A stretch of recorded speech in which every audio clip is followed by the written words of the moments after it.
جو گھر اپنے ہاتھوں سے بنایا ہے اس کے علاوہ بھی کہیں بندے کو سکون مل سکتا ہے، تو اس اعتبار سے خاوند کے گھر کے اندر ہی اس کو رہنا چاہیے، اور یہ گھر کے اندر ہی اللہ تعالیٰ نے اس کو آزادی دی ہے، گھر سے باہر نکل کر کوئی آزادی نہیں ہے، گھر سے باہر نکل کر کوئی آزادی نہیں۔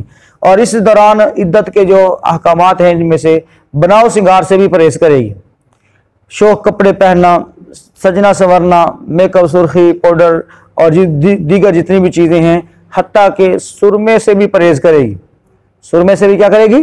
پرہیز کرے گی، اور اس طرح سے زیورات کے استعمال سے بھی کیا کرے گی؟ پرہیز کرے گی، الا یہ کہ جو کوئی کانٹے وغیرہ اس نے پہلے سے ڈالے ہوئے ہیں تو اس کے اوپر تو کوئی پابندی نہیں ہے، البتہ دیگر ایکسٹرا جو زیورات وغیرہ استعمال کیے جاتے ہیں اس سے بھی کیا کرے گی؟ پرہیز کرے گی۔ خاوند کے گھر کے اندر ہی رہنا اس کے لیے جو ہے ضروری ہے۔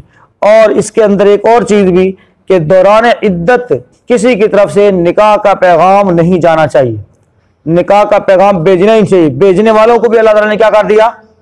منع کر دیا۔ سمجھ آئی بات کی؟ تو نکاح کا پیغام نہ بھیجنا ہے نہ وصول کرنا ہے۔ اس کے احکامات انشاءاللہ آگے بھی آ رہے ہیں۔ بہرحال یہاں تک جو ہم نے جو پڑھا ہے اس میں اپنے گھر کے اندر رہنا، نکاح عدت کے دوران نکاح حرام ہے، عدت کے دوران جو ہے زیب و زینت حرام ہے، عدت کے دوران اپنے گھر سے نکلنا، خاوند کے گھر سے نکلنا یہ درست نہیں ہے، اسی گھر کے اندر رہنا، یہ عدت کے احکامات ہیں۔